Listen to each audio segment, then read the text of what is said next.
It looked like somebody was bent over and had their head in the window of the deer blind. It either heard me or smelt me, and he pulled his head out of the tent and stood straight up, and that shocked me.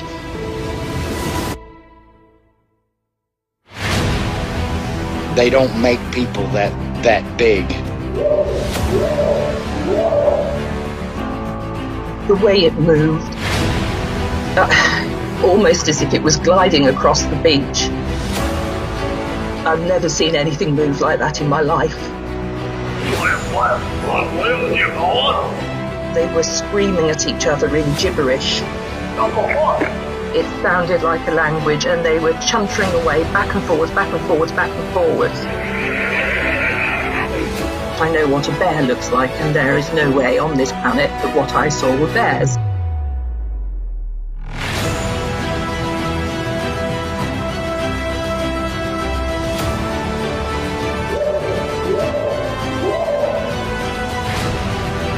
What are you reporting? Jesus Christ, you better... Sir? Gia! Hello? Get somebody out here.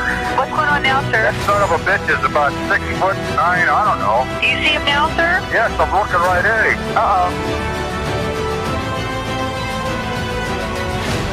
I once reported Bobo from the Bigfoot and Beyond podcast to the Immigration and Customs Enforcement. Turns out he's clean, but I'm glad I did it.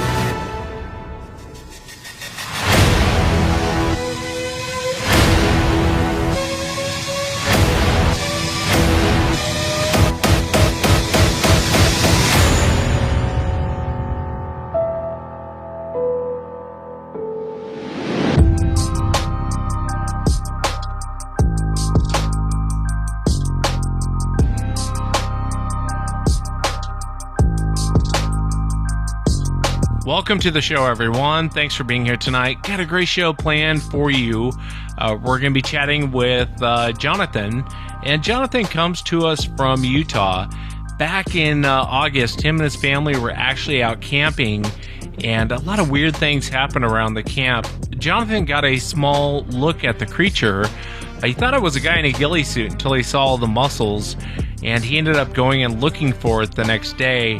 It's a pretty cool account. If you've had an encounter and you'd like to be on the show, shoot me an email. My email address is wes@sasquatchchronicles.com.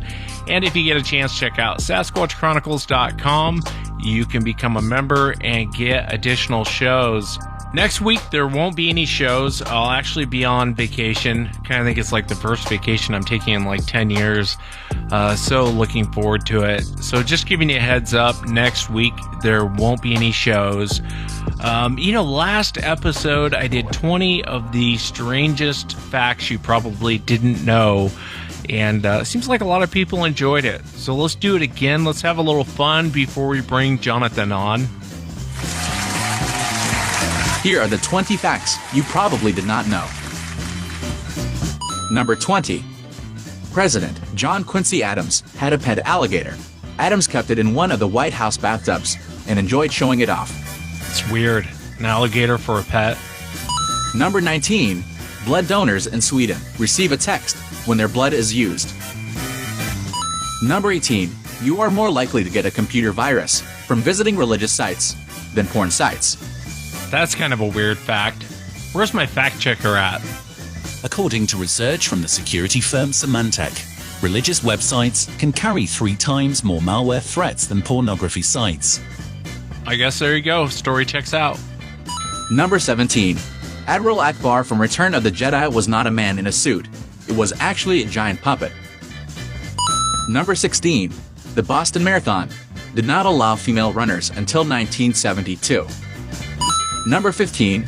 The state of Nebraska's official state slogan is, Nebraska, honestly, it's not for everyone.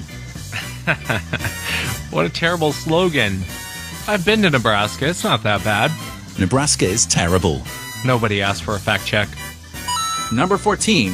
In 1980, the Las Vegas hospital suspended workers for betting on when patients would die. That's pretty disgusting. There's not even a joke there. Number 13. Cats are not able to taste anything that is sweet. Number 12. Your fingernails grow faster when you are cold. I'm going to go ahead and call BS on this one. Despite being a dumb hillbilly, I actually do read, and I think it has to do with circulation. Fact checker? Nails grow when there is a good blood circulation. In the cold, your fingernails don't grow. It is a misconception that nails grow faster when it is cold. I thought so. Got to keep these 20 facts honest. Where's that accent from, fact checker? I want to say Australia, but it kind of has a little British. Anyway. Number 11. A typical cough travels at a speed of 60 miles per hour, while a sneeze is often faster than 100 miles per hour. Number 10. Pound cake is so called because the recipes once called for a pound of butter, a pound of sugar, a pound of eggs, and a pound of flour. No wonder why pound cake tastes so amazing. Number 9. Apples float because they are 1/4 air. Number 8. Venus spins clockwise. It's the only planet that does.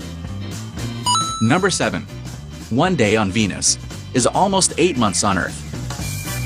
Number 6. You are taller in the morning when you first get up than when you go to bed. I think this one's actually true. I can't remember why. Fact checker? We are taller in the morning because during the normal activities during the day, the cartilage in our knees and other areas slowly compress. Number 5. Your eyes blink around 20 times a minute. That's over 10 million times a year. Number 4. The Spanish national anthem has no words. That's really strange, not having any words in your national anthem. You have a large Spanish audience. I mean, it makes total sense. Number 3. It takes 8 minutes and 19 seconds for light to travel from the sun to Earth. Number 2. The term footage comes from films being measured in feet when being edited in the early days of filmmaking. And finally, number 1. He was born into poverty. His mother died when he was 9. His family was forced out of their home. He had to work to support them. His first love died. He twice failed in business and suffered a total nervous breakdown and was in bed for 6 months. He was a skilled wrestler and somewhat of a trash talker. The rugged frontiersman once beat a man with a single toss and challenged the mob that had gathered. He lost several elections.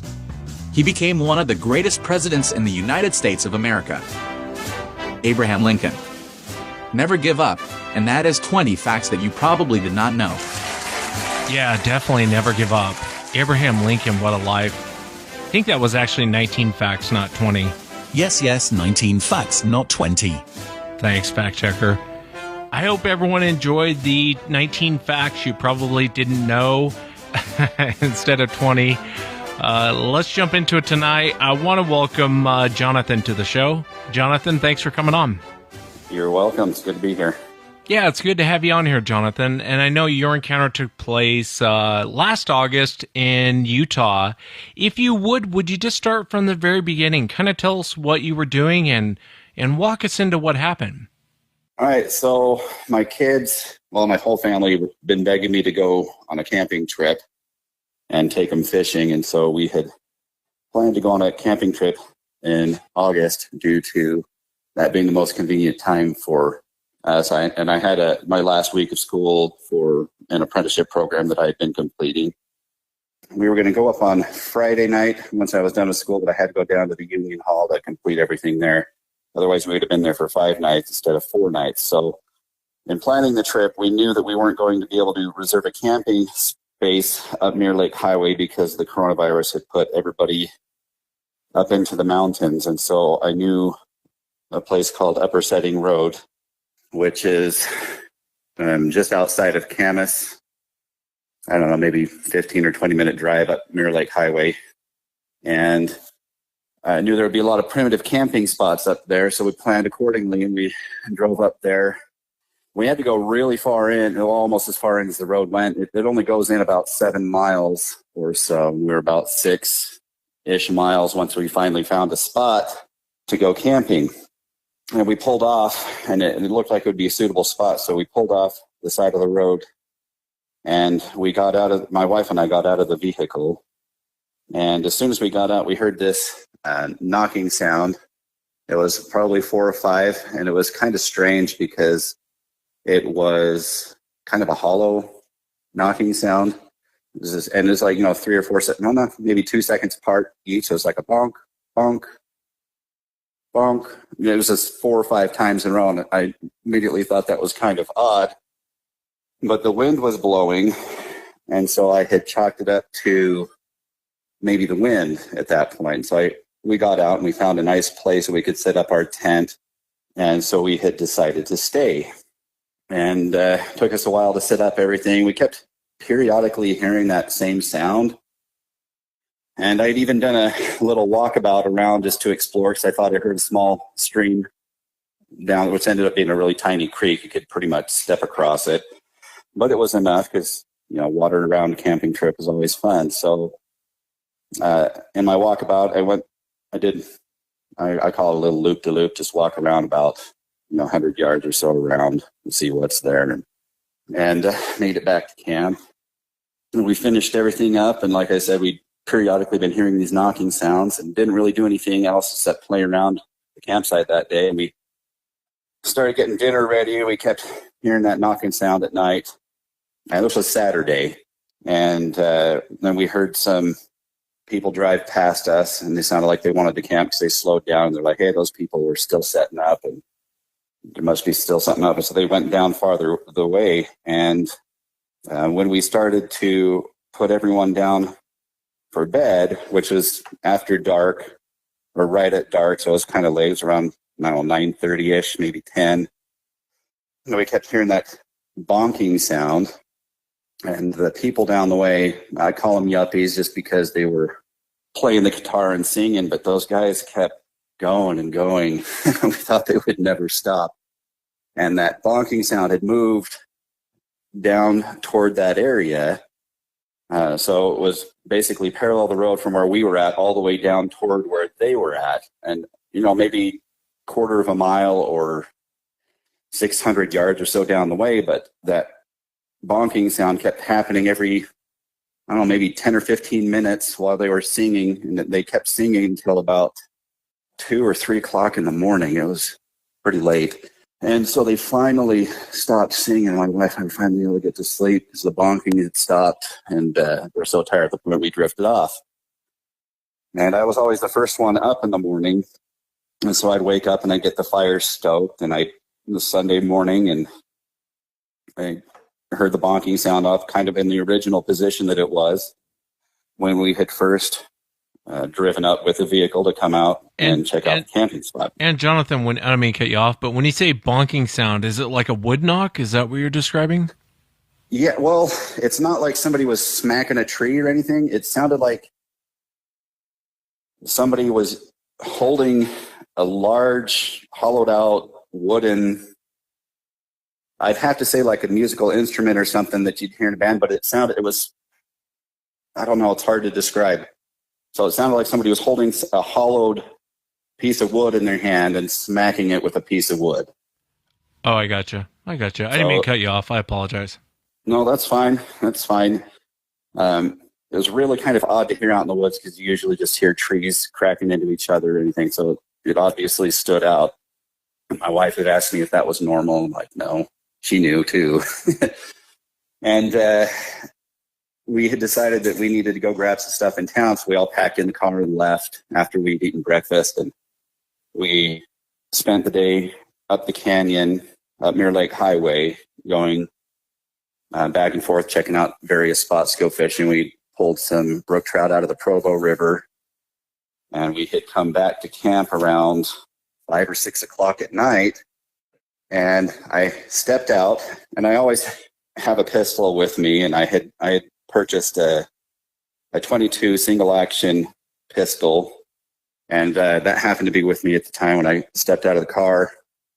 And right as I stepped out of our vehicle, I heard that 3 knocking sounds again. It was just a consecutive bonk, bonk, bonk, and I'm just like, okay. So I pulled out my pistol and I fired 3 times the same length of time in between. So I'm just like, pop, pop, pop. And I yelled, there's my tree knocking, you tree knocking. I can't remember what I said. I wasn't cursing or anything. And then immediately after I had finished shooting and yelling, there was another bonking sound. And I was half tempted to shoot off again, but I decided not to. And we had, just decided to clean up our catch and cook it up. So we got the fire going again. And, it was just a typical thing at night. Kept going, kept hearing that popping sound or the knocking sound. And my wife's like, well, what do you think is making something like that? It's like, I'm not sure. I've heard that some people say that Sasquatch will like smack trees or something, and I'm kind of suspicious at this point. And so in our effort to keep a fire going, we had actually started gathering a lot of extra wood, and I made a little game for the kids to pull as much wood as they could because I wanted to keep the fire going because I was starting to feel a little bit uneasy because that sound, we were hearing it during the day and night. Nothing that I know of will make a noise day and night. And so I started to keep the fire going, and I'd get up in the middle of the night after we went to bed, and I'd walk over there and I'd stoke the fire, keep it going, because I just kind of feeling uneasy about the whole situation. And Monday morning comes, we hear the bonking sounds again, and we leave to go do our thing, come back, more of the same, some more bonking noises, and we stayed up a little bit late that night, and so everyone was tired, and we put everyone down to sleep. And the next day, on Tuesday, I woke up with the sun again, and I wanted to make a nice breakfast for everybody. It took a lot of prep work. For the Dutch oven, it took me a few hours to get it done and going to where I was satisfied enough. And it was around 9 o'clock in the morning, and I remember because I had checked my phone because my family was still sleeping, and like, gosh, they're really sleeping in. And I wanted to make them sleep or let them sleep so that we go out and do some more fun stuff. And at that time, right around 9, I don't even remember what I needed from my car, but I needed to get something from my vehicle. And the vehicle was parked about, I'd say, maybe 50 feet from where the campfire was, and it's up this small hill. So I started walking up to go get it, whatever it was I needed from the car at the time. And as I got to the point where the hood of my car, I was kind of watching the path, and across the road, I noticed some movement. And the movement, it looked like something had very quickly and smoothly it stopped really fast, but it kind of bent down at the same time that it had stopped. And there was an old a logging trail. It's not really a logging trail. It's probably a four-wheeler trail, but it had been, the access point had been dug out by a tractor so that you couldn't get your four-wheelers up there anymore. And the sun was behind me, so I could see clearly what it was that I was looking at. And I was pretty confused because some of it was covered up by the foliage that was there, but there was a big open spot. And by big and open, it was about 3x3. And I know that because a couple of weeks later, I came back with my brother because we were scouting the area. So we had a hunt coming up in a month or two. And I had him squatting in the area so that I knew how large it was, and I could compare what I had saw with his size. And what I saw was, it reminded me of a guy in a ghillie suit. And not the ones that you see on the TV that are kind of scraggly, like the first ones that you see like back in World War II, probably, just the really old ones where they're kind of the thick cloth. The entire thing was gray, and I don't know why I thought of a dude in a ghillie suit. It's probably because of the tufts of hair that were all over the place. It was kind of like Bob Marley's roots, but they were only like 4 to 6 inches long. And I think I only saw this thing for about maybe 5 seconds tops, but I think it had to have realized that I was looking at it and that I'd saw it, because I stopped and I stared, because I'm trying to figure out what this is. And whatever it was covering the entire 3x3 area and then some. And it was in a completely relaxed state, because when it decided to move, the entire side of what I saw had flexed. And I'd have to say it was its haunches, because if it was bent over like I thought I was seeing, then it had to have been the side of its backside, and I could see the the thing was ripped.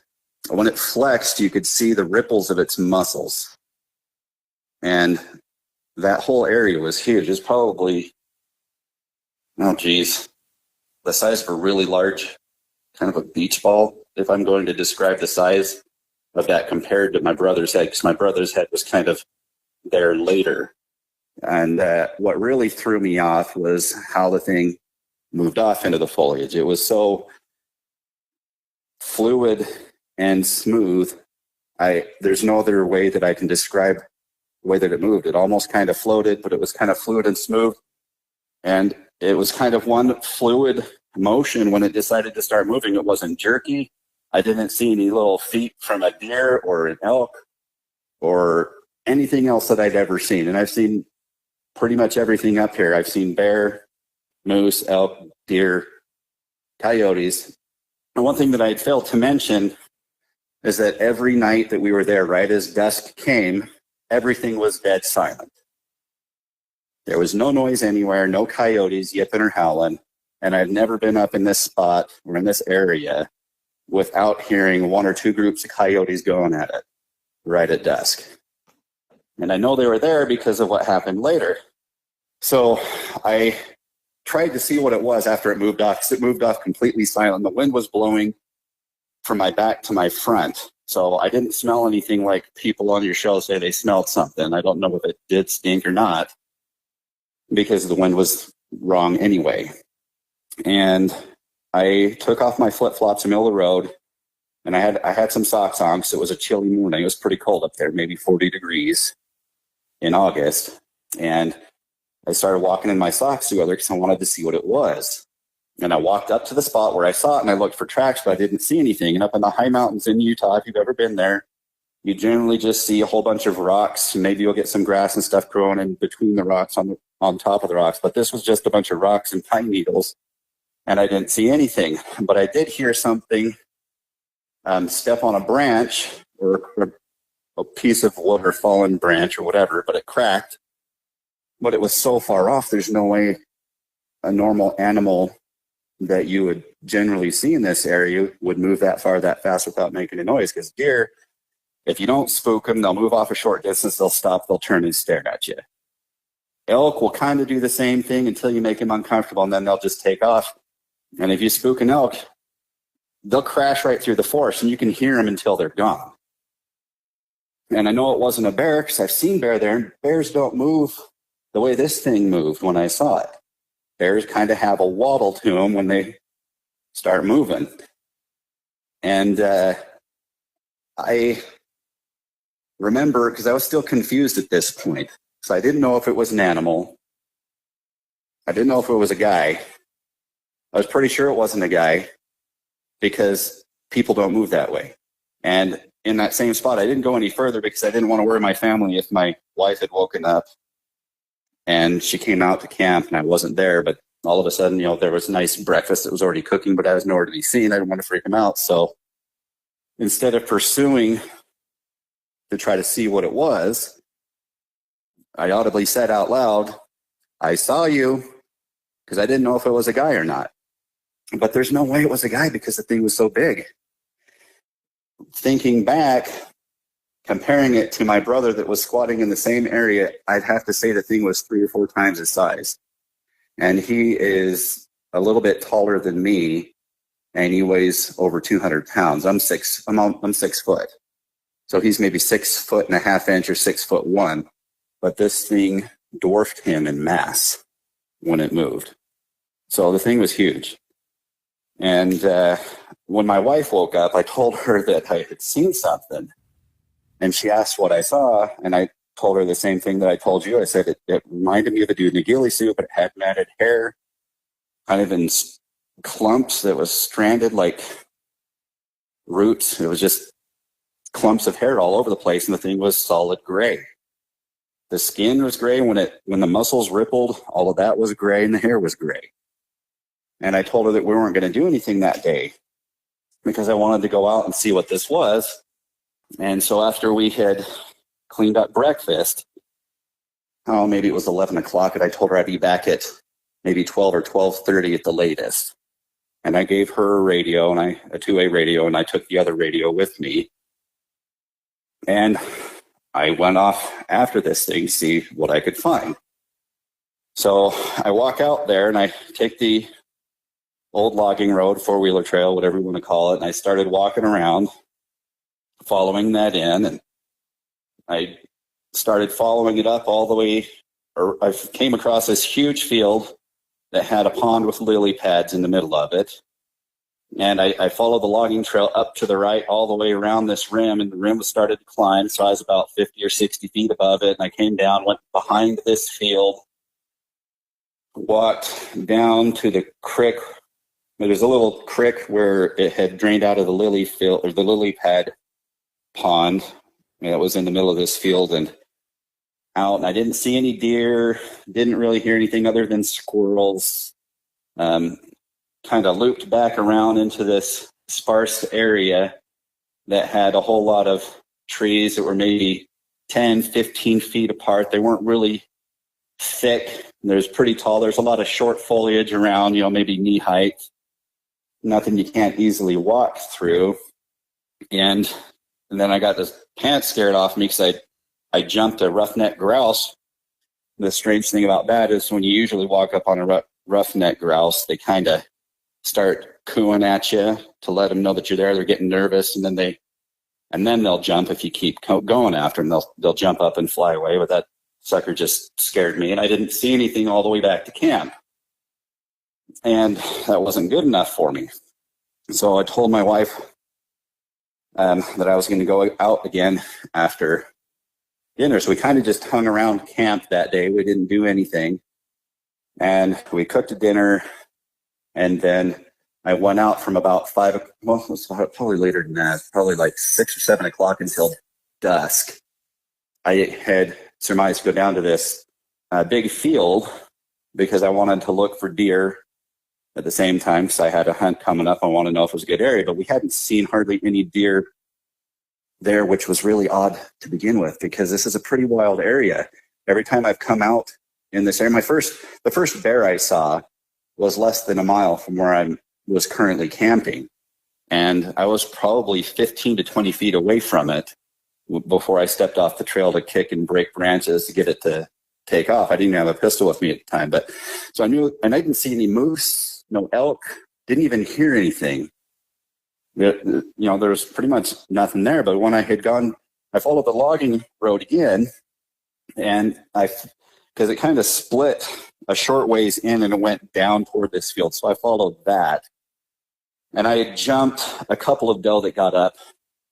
I'm like, okay, there is some deer here, so that's not terrible.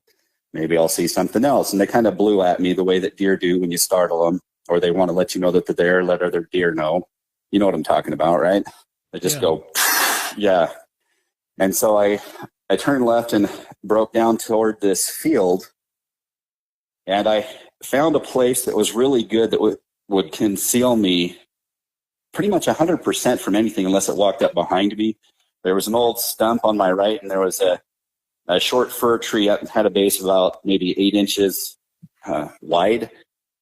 And so I stood up behind this tree stump, and I sat there, and I waited, and I waited, and I waited. And after maybe an hour in there not seeing anything, I saw a fawn on the other side of this field, which is probably about 100 yards in width and maybe 200 or 300 yards wide.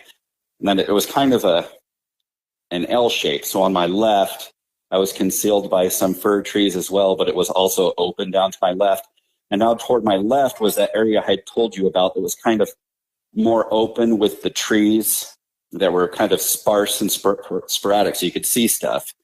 And while I was sitting there during that first hour, I started to hear that bonking sound off to my left. And at this point, I'm like, because I really don't believe in coincidences. I'm like, there's got to be something here, because I'm not going to hear that same sound over a half mile away from camp to where I'm at camp, and then I'm hearing it at night too. There's no way that's going to happen. So something was deliberately making that noise for some reason, and I don't know why.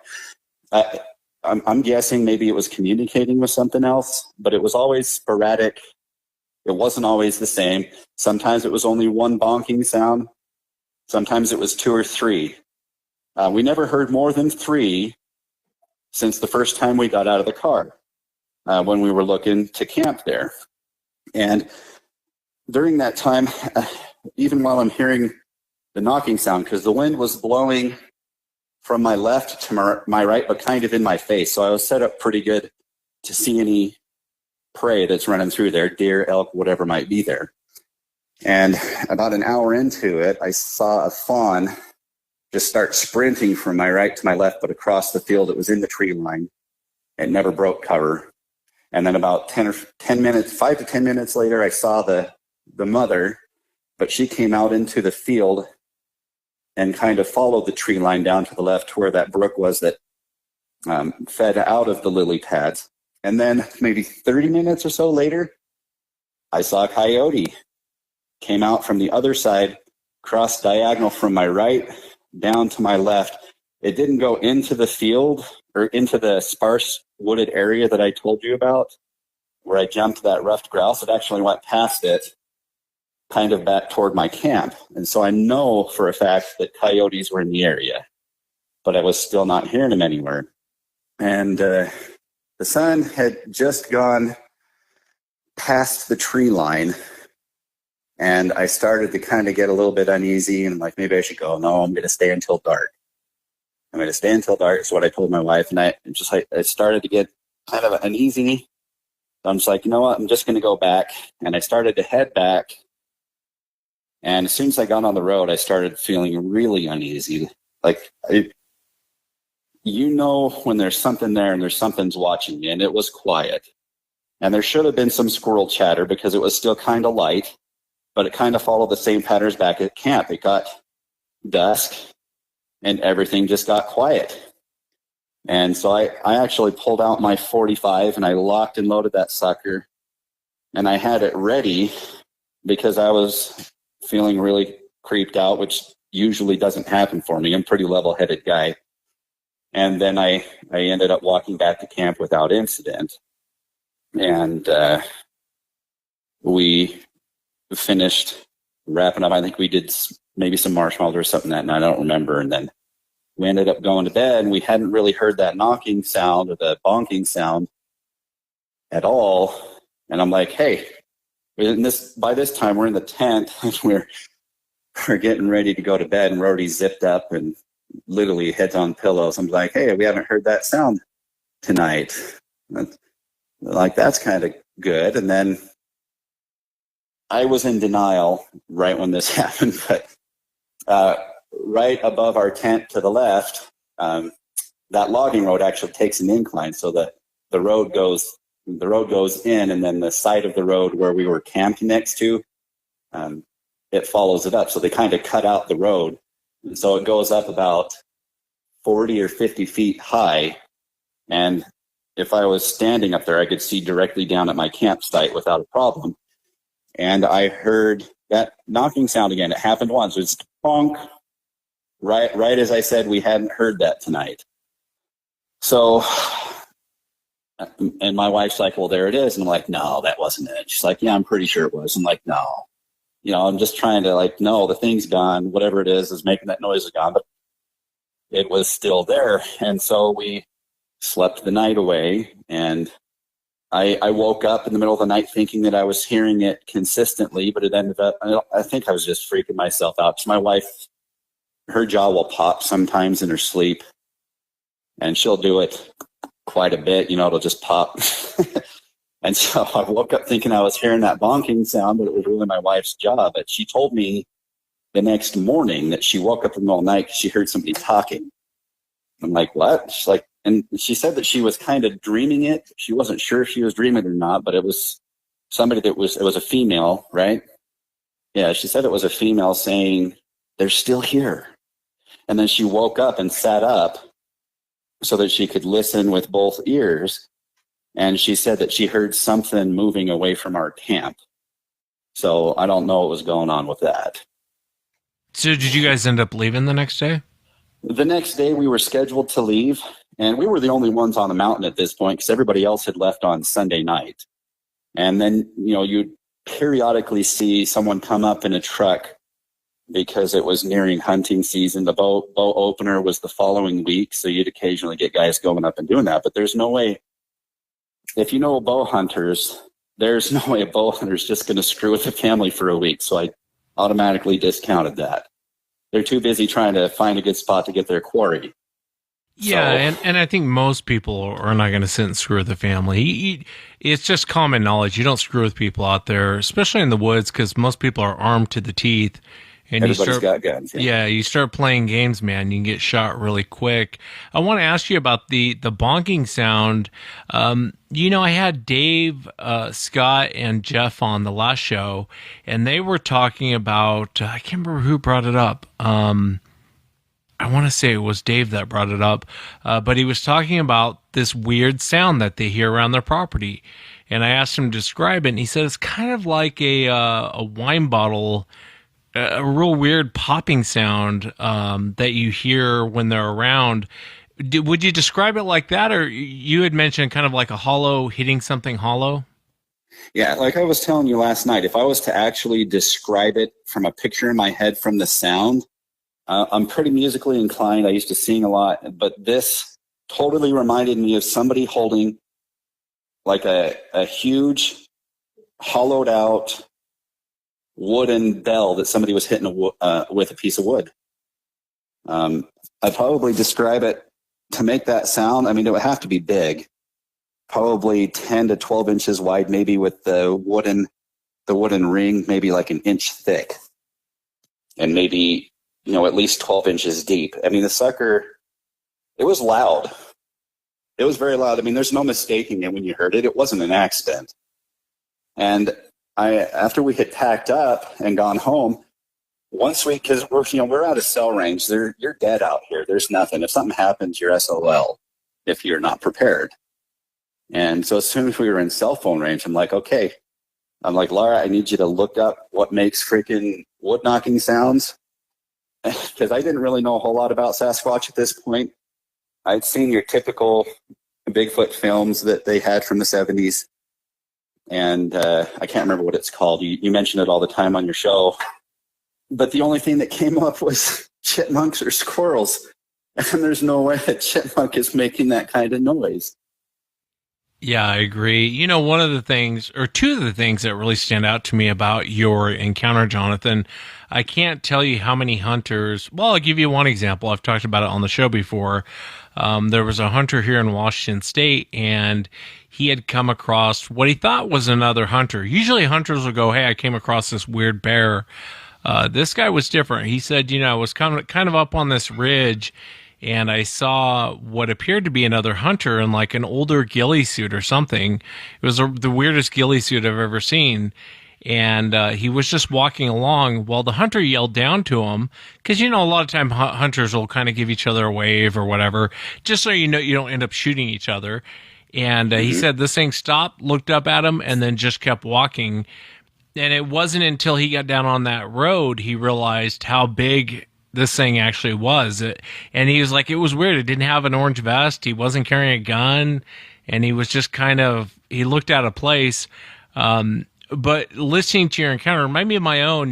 When me and my brother saw the thing go across the road, I think it was a few months later, we went back, and it was during the day, and I had him get in the spot to where the thing stepped down the road.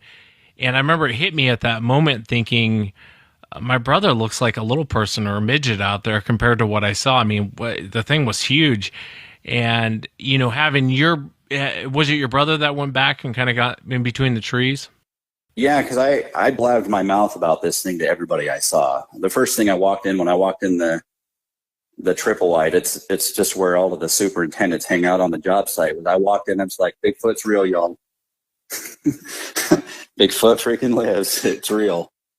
And then I went about my work day. But then I told everybody there, and Jeremy, he's my brother, and I told him everything. And when we were out scouting, because we'd go after work, it was about an hour and 20-minute drive from our job site to where we're going to go hunting. And so we'd leave on an 8-hour day. We usually work 10s. We'd leave on an 8-hour day to get up there. We'd go scouting around for 2-3 hours. And I had to take him exactly where it was that we were camping because he wanted to see it. By that, I mean see where everything took place. Yeah. And we even had something weird kind of happen to us when we were up there, because we kind of went to the same logging road. We hiked up above, and there's a little lake up there. And we sat there and waited to see if anything showed up. And there were dragonflies and everything there. And we kept hearing something off to our left pushing boulders around. And I can chalk that up to a bear or whatever, but it sounded like something was pushing, maybe twice the size of a softball. You know what I'm talking about, that kind of a sound when those boulders or those rocks kind of get pushed around. Yeah. Yeah. And it happened every 5 minutes or so while we were there. And my brother's like, that's kind of weird. It's like, do you want to go check it out? I'm like, no, I don't. I didn't want to go. We were kind of away. It was getting dark. And I had my 45 with me, but I didn't want to spend the time to go all the way over there. I kind of wish I would have. I mean, I walked over there on the hunt to see what was over there and never really saw anything. Got creeped out a little bit, but it could have been just me. Yeah, I'm really curious though. Did you have that moment when your brother got in that spot and you thought, "Wow, he looks tiny"? Yeah, that's when I figured out that spot was bigger than I thought it was. And then I started realizing whatever was there was definitely not, it was 100% not anything that I'd ever seen before, because when you replay it in your head and you go back to that moment every time, you're standing in that spot staring right there. And I didn't see any legs from a deer move, like I told you before. No elk, it wasn't normal. And when the thing moved away, it was so fluid in its movement. It almost kind of floated, but it was so quiet. I don't know how else to describe. I don't know if there's any words that are better to describe the way that it moved. It was very fluid and smooth in its movement, and then it was gone. Yeah, and they definitely are very fluid when they move. I mean, it's almost looks kind of fake when you first see it. Fake, what I mean by that is like when you watch a movie and there's CGI and you're like, oh, come on. It's kind of like that, but it's in real life. You're looking at something, you're like, it shouldn't move like that. There's nothing on this planet that moves the way these things move. Yeah. So, yeah, back at the job site, because I started blabbing it to everybody, and then somebody that I talked to that hunts mentioned it to me. Hey, I heard you saw Sasquatch. And I'm like, yeah, you're here to make fun of me? They're like, what are people saying? They're saying, I don't want to say my last name, but they used crazy because it kind of fits with my last name. And it's kind of brilliant. That's what I came up with. It's crazy, my last name. It's like, no, most people believe you. I'm like, really? But what was interesting is, there's one guy, Tyler, who gave me a really hard time. Really hard time. Like, started posting some derogatory pictures of Bigfoot and saying, hey, did you see this? My wife's going to be jealous if this is true, whatever. But in blabbing my mouth, I actually, I was working with a woman at the time. We were paired up together to go do some electrical work and tagging the gear that was on site. And she actually turned to me after I told her the story. She said, I've been face to face with the expletive. And I'm like, really? And so she told me her story. And she was with her boyfriend down on Utah Lake, on the southern end of Utah Lake. She said, you're not going to believe me when you find out where it was at, which is kind of, I have to believe her, because if I expect anyone to believe my story, I can't discount somebody else's experience. Otherwise, I'm pretty stupid. So she said that they had backed up her Jeep to the water's edge. Utah Lake is a pretty big lake. It's really murky. It's pretty shallow. It's really good for catfishing. You can catch 2 foot or larger catfish. For Utah, that's pretty good because you only get channel catfish up here, or mud cats. They were laying in the back waiting for the fish to bite. And earlier, she said that there had been some raccoons that were hanging around, and she kept hearing this rustling. After a while, she's like, oh, I should get up to see if those raccoons are still bugging to make sure they're not doing anything to her car. So she got out, and this was a while. I didn't remember all the details of her story because I wasn't there, but she said that she got this feeling, and she decided she turned and looked, and the thing was staring from the other side of her. It was a Jeep Cherokee that she had, so is pretty tall, said the thing was staring over the top at her, and she could see it clear. And I think she shouted. Her boyfriend got out and saw the same thing, and then the thing turned and ran away. And she described the thing running away was she took her hands and she smacked them down on the table pretty much as quick as she could, and said the thing had moved by sound faster than she'd ever heard. So she and her boyfriend had packed up and bailed. They went home, got their guns, and they waited till light came back. They wanted to see what they could find. And so I don't know if you're familiar with Utah, but around Utah Lake, there's a lot of reeds that'll grow kind of like a cattail, but it's not a cattail. It's an invasive weed from Russia. But it grows kind of like a cattail without the cattail hot dog looking thing on the end of it. And they're everywhere. And they can grow like 6 to 8 feet tall. And she said that they found an area that had been matted down that had a old cat, or not an old catfish skeleton, but one that had been freshly caught, where the guts were laying there, but the skeleton had been stripped of its meat completely, and it was laying perfect there with the guts right next to it.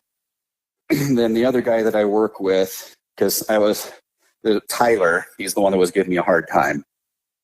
He said, well, hey, this other guy who also happens to be named Tyler swears that he saw one where he was at like years ago. So I found Tyler, and I'm like, dude, I need to hear your story. I ended up telling him mine first, and he told it quick because we were under some pressure to get some gear taken care of. Like gear, we're electricians, so we're working on a big job site, and so that obviously takes precedence over our casual conversations. But he said that he used to do water quality testing for some company, and he would drive around to these man-made lakes or reservoirs in Utah to do water quality testing, something like that. And he said that he had a van and a trailer. I don't even know what was on the trailer because he kind of glossed over the story pretty quick, but he said they would sleep in the back of the van. So he was up at a place called State Line Reservoir, and it's on the border of Utah and Wyoming. And it's way up in the UNS. There's really nothing around. And he said that there's a locked gate that you have to have a key to get into. So he knew it wasn't anyone else because they bailed after all of this happened. He said he was in his sleeping bag, and his partner that he was with was sleeping on the other side of the van. And he was just starting to doze. He started hearing this noise or walking coming toward him. And kind of woke up because he could hear it through the van. And he said that it moved really fast in just a few steps. And then all of a sudden, the entire van jerked because the thing had jumped on the tongue of the trailer that he was pulling, forcing the front of the van up. And at this point, he's wide awake and staring out the window, freaked out. And he said that he sees a shadowy figure stick its face into the window and look inside. And I'm like, what? I asked him what he saw. He said the thing looked like it had a curious look on its face. And I'm like, what did it look like? He said the thing had dreads. I'm like, what do you mean like dreads? I'm like, because I guess you could kind of say what I saw was kind of like dreads too. He said kind of like Bob Marley, but not that long. And he said it was only there for a minute. And he said there's more to the story, but we didn't have a whole lot of time to go over everything. He's kicking it on a beach right now in Hawaii, so I really can't talk to him about it. I've been dying to hear the rest of the story. But he said after that, him and his partner were like, we need to get the blank out of here. And so they got in the front of the van, went to the gate, and bailed. And they knew that nobody else was there because that was the only road to get to where they could get. And they took it all the way out, and there was no one else around. There's no way somebody else was screwing with them. Plus, with it heaving up the front end of the van, there's no... What kind of person can do that just by jumping on the tongue? I mean, I've stepped on the back of my own vehicle and started jumping up and down, but it's nothing like what he described, you know? Yeah, it's definitely terrifying. You hear about them doing that, or like parked cars. I've heard about them doing that in RVs. They'll actually hit the side of an RV or almost rock it like they're going to knock it over. Definitely a lot of power with these things, and they're in Utah. I want to ask you, going back to your encounter with the bonking noise that you heard, and then its general behavior. What do you make of that? What do you think it was doing? I'm not sure. I've actually thought about that quite a bit because I had 4 kids with me, and I was thinking, why 5 knocking sounds the first time we got there?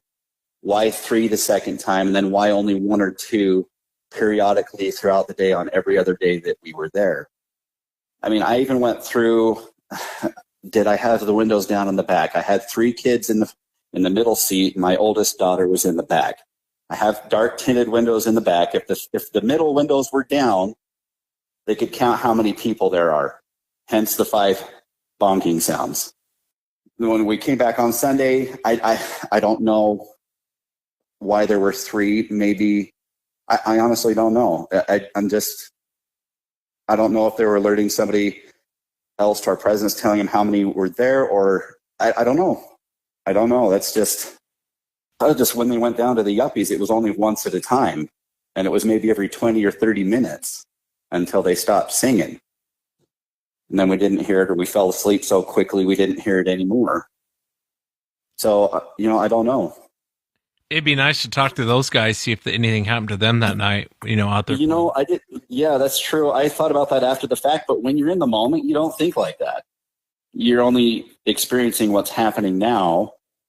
Because there were some people that were camped just on the other side of that little hill where my vehicle was parked. And they were maybe 100 yards away from us. And they left on Sunday night. I didn't even see them. So I think that they were some bow hunters that were up there trying to scout an area because we never saw them. They came back late at night, and then they were gone the next morning on Sunday. But and then we saw park rangers coming back and forth. And, I didn't even think to look for tracks in the road to see if anything had crossed. Because if anything had crossed, from what I understand, these things can jump a pretty good distance just from listening to your show. And I only discovered your show last month during a really boring time at work. We had to clean a bunch of equipment and turn it over to the customer after it passed inspection. And I was so bored out of my mind, I had to find something. And I went to start looking for Joe Rogan because somebody recommended his podcast.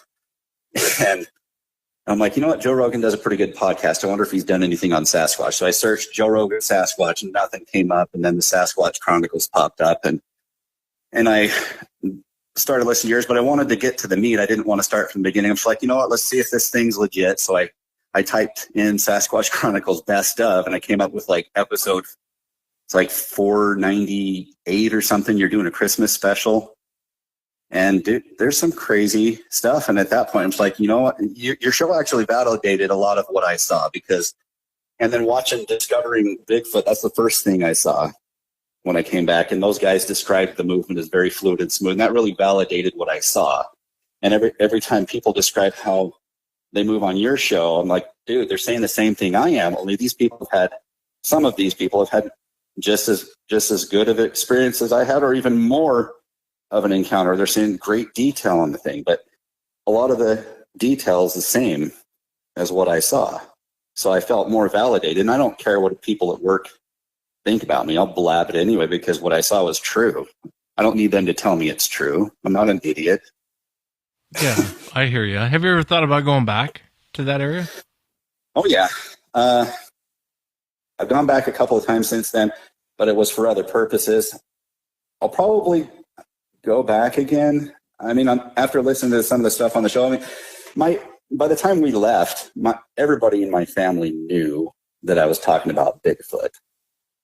My 11-year-old was like, "Is that sound normal?" And I'm like, "Nope, it's not normal.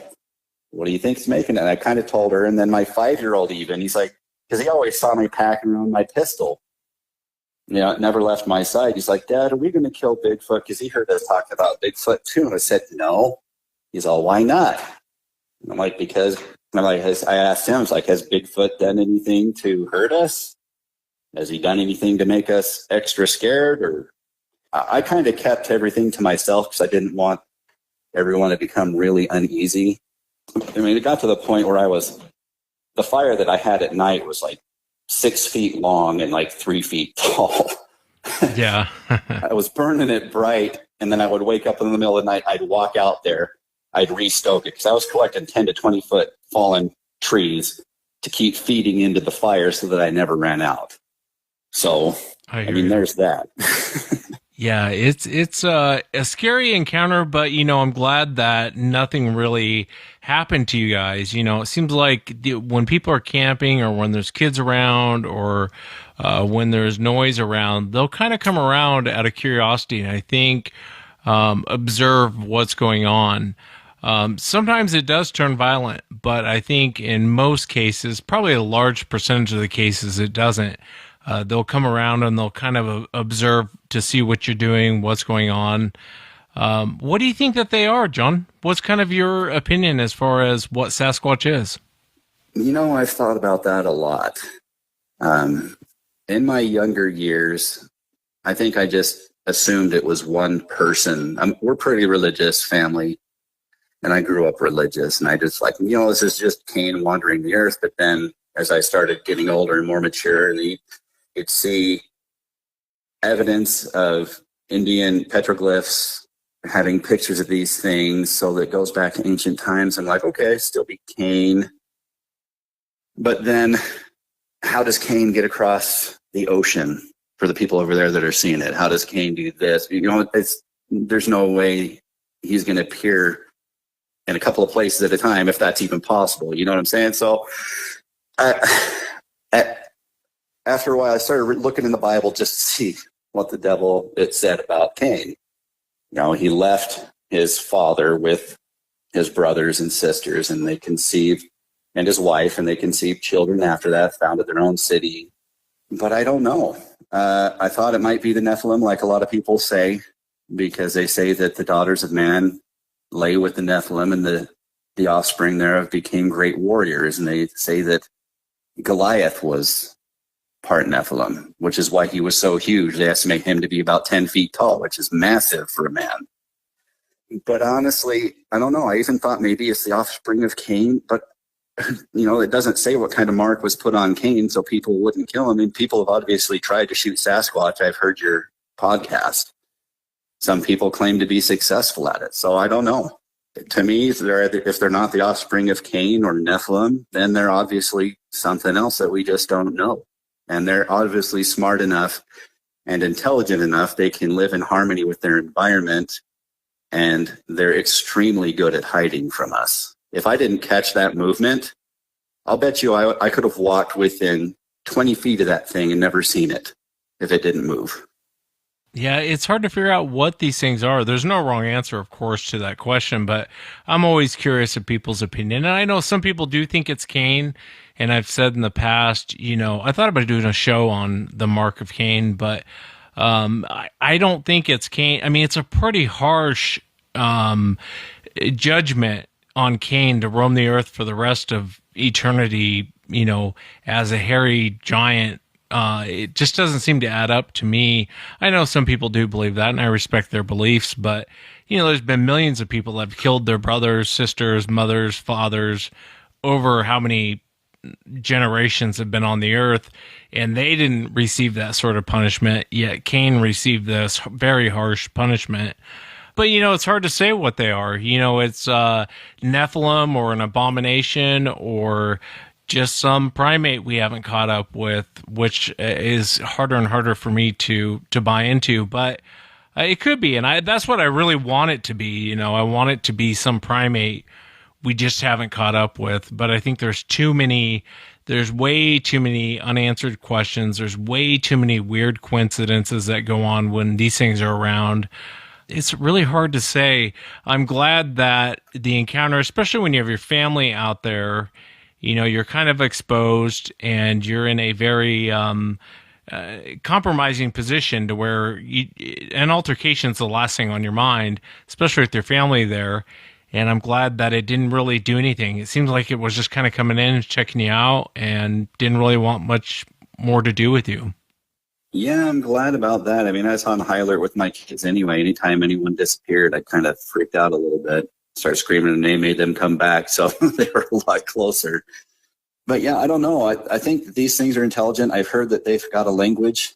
I think they can communicate with each other verbally and with sign language, just from listening to what you said. And I even found the ones that happened in California, those conversations of the guys in the 70s which is crazy.